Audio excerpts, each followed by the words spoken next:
Don't you know the shower's already started? What's your name?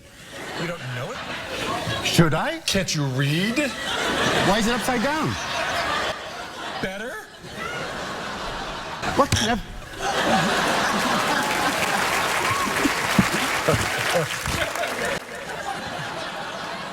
Would you like to dance first or see my snake and charm it?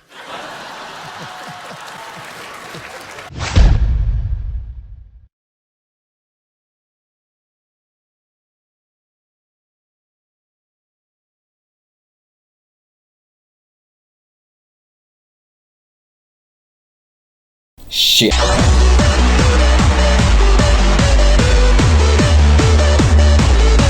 God damn it. I missed the 10th anniversary of LA Rush, which is really unfortunate because most of my opinions of the game hinge on the fact that I played this game right when it was released. The game was met with pretty mixed reviews, averaging at about a 6.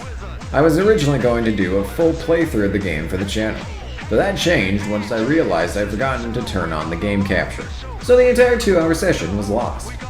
Oh yeah, I was angry. What is it about this game that draws me in, even though I know full well how pissed off I'll be once I'm done playing?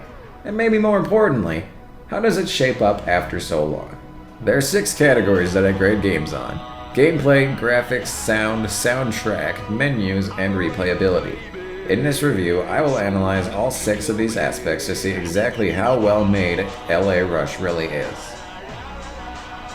This is a street racing game set, obviously, in Los Angeles. What, you thought LA Rush was gonna be set in Louisiana? That's silly. You play as Fritz Tricks. You play as this guy, an established street racer with fame, fortune, and the car collection to back it up. During a party 1 week before the local races are set to start, you know what, I'm just gonna call him Mike. During a party, Mike's arch nemesis, Lydell Ray, shows up and ruins the fun. Mike calls him out, and Lydell delivers the best line of dialogue in video game history. Change is coming.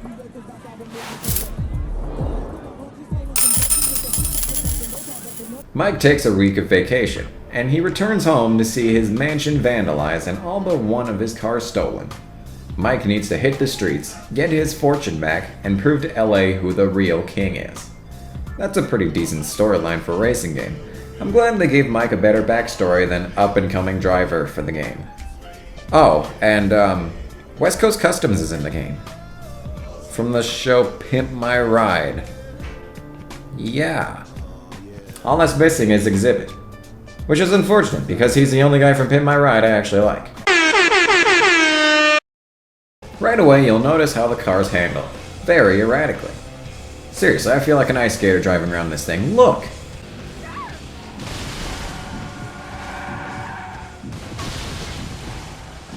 Oh my. That's definitely terminal neck injury. Oh nope, he's fine. Crashing into traffic can deliver something really good or really bad depending on how the game is feeling at the moment. Brakes are so bad on most cars, you're better off rear-ending some pedestrian AI to slow the damn thing down. Nitro is interesting. You pick it up off the street and can hold up to 3 at a time. And when you use it... Whoa! Now for races. You can enter every regular race as many times as you want, and the prize money will remain the same for all of time. Plot races are different.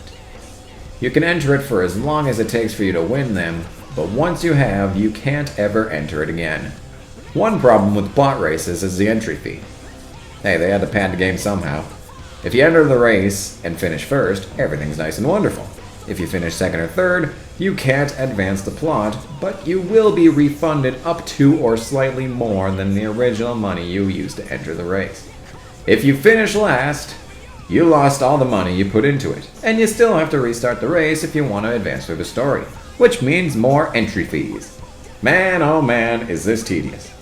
You see, the problem with races is that they work like the Midnight Club games. The world is completely open and you can take any path through the point-to-points as you'd like. Until you get a good understanding of the map, you're flying completely blind and have to take risky corners that could lead you the entirely opposite location of where you wanted to go. You can't pull out the world map in the middle of the race and plan your route. And you don't see the point after the one you're currently heading towards, so half the time you're blindsided with a corner you weren't expecting. Yet the AI were programmed to already know. Wowzers. It doesn't help that driving the cars is really difficult on top of all this. If I had control like in Midnight Club 3, I'd feel a little more security in taking a corner at speed. Here, half the time you barely turn, and the other half you kick 90 degrees into the wall. It's all trial and error. You have no idea what to expect from one race to another, and taking it slow will only net you more and more losses, which means more and more grinding for entry fee money. It may seem like I'm tearing this game apart already, but we've only started with the gameplay. Once you've found the magical horseshoe that wins you a plot race, you'll get a call informing you of the location of one of your stolen cars. That's right, you have to take back your car collection while avoiding essentially hitmen that are sent after you to stop you. I like these missions, they're really creative. It also helps you get the feel of the map because you want to find hidden roads and shortcuts to shake off your pursuers. Once you get back to your mansion with your regained car, you have to pay out of pocket for damages taken in the mission. Look at that, not even a scratch. There's another unique mission for every section of the city. The city is divided into 5 parts: Hollywood, Santa Monica, Compton, South Bay, and Downtown. Each section of the city has plot races, acquire missions, and those unique missions I just said. These unique missions are a way of getting back at old Lydell. These are pretty fun too, but some are really odd. All you have to do in this one is drive this thing down to Compton, and that's it. Just get it done in a lot of time. Others you gotta take to the rooftops of the city and jump into scattered billboards in the allotted time. So very strange. Hey, you wanna know something else that's tedious?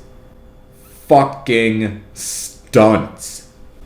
These are the bane of my existence. Holy shit, I hate these with all my heart. So here's what they are. Look for the green pulsating circles on your minimap. This indicates that there's a token in that area. Drive into it and you'll begin a stunt. From there, you have to follow the path of blue tokens, hitting each one of them within the time limit. Well, that isn't so hard, is it? Hey, did you forget how fucking hard it is to drive these godforsaken things? And look at how tight the time limit is. You have more room for error diffusing nukes than this. We're now dismantling the nuclear bomb. And these tokens aren't easy to hit by any means. Their hit detection box is so small you can't just nick it and hope to come away safe.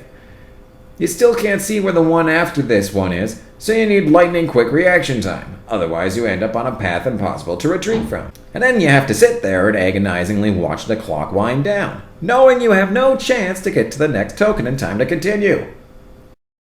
Are you kidding? I could literally feel the ice-cold chills emanating from that token's dead heart. I was so close.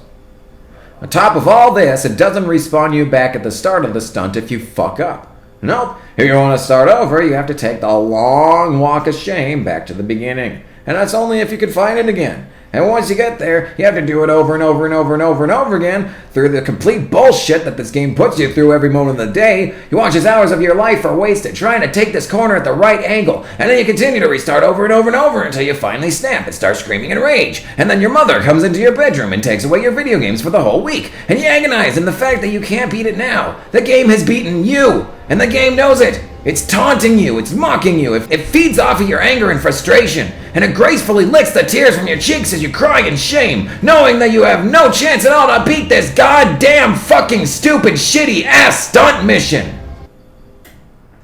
So yeah, fuck the stunt missions. All in all, the gameplay isn't that impressive. Midnight Club and even Juiced can be easier to tame at times, so unless you're looking for a challenge, I'd avoid these races. I give LA Rush 5 out of 10 for gameplay. The graphics kind of have a comic book style in my opinion. The reflections off your cars and the choice of colors really make this game stand out. It feels like you're in LA. It feels hot, it feels peaceful, it feels like one of those days to roll down your windows and cruise. I'm so sorry I went there. People are actually pretty impressive. Characters are well animated, there's lip syncing, and they aren't just plastic dolls with a couple stock animations.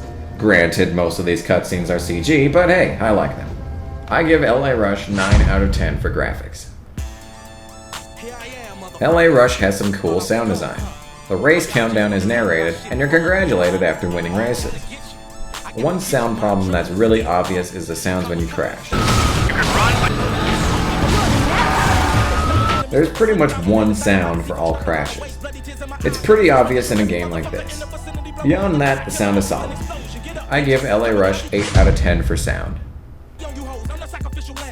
Holy shit, does this soundtrack kick ass. You have 3 options for soundtracks: hip-hop, techno, and rock.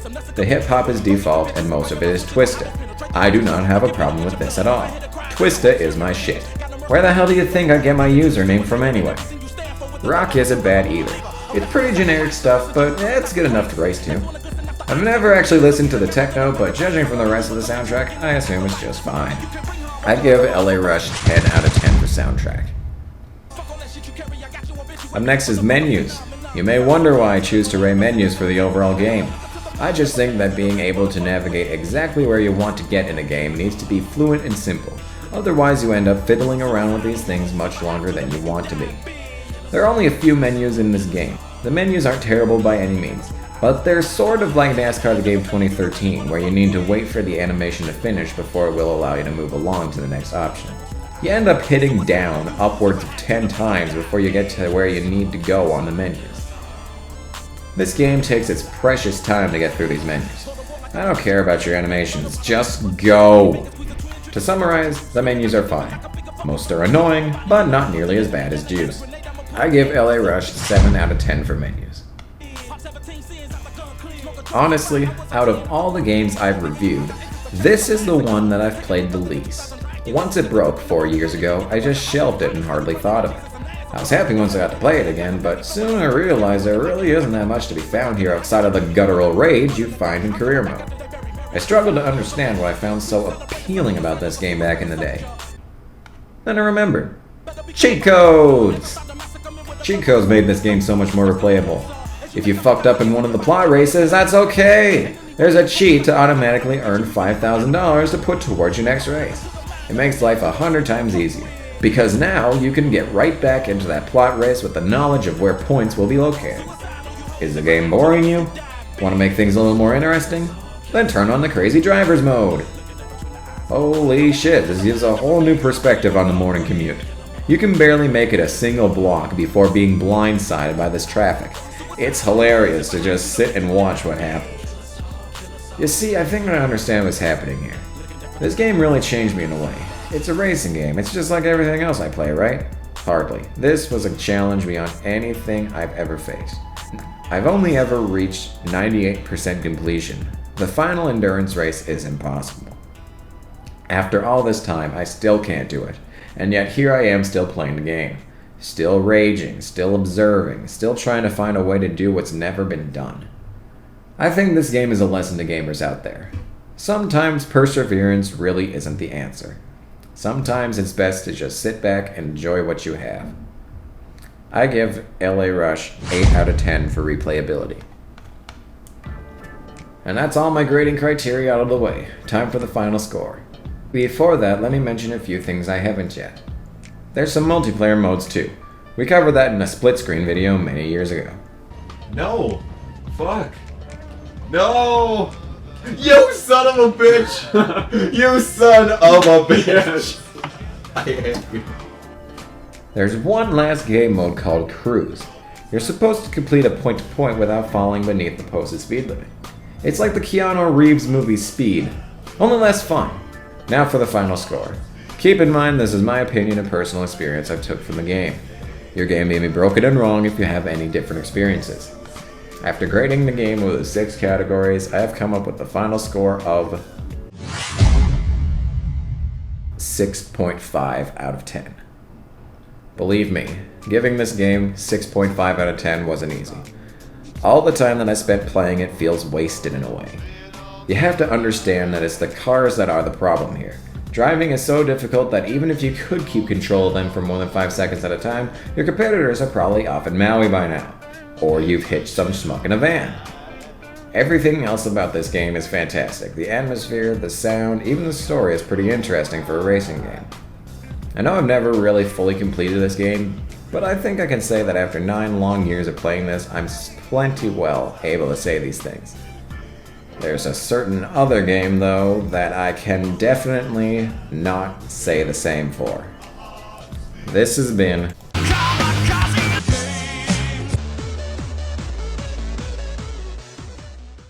Yes! Oh, I got it. I'm on the scale. I got one more better than last time.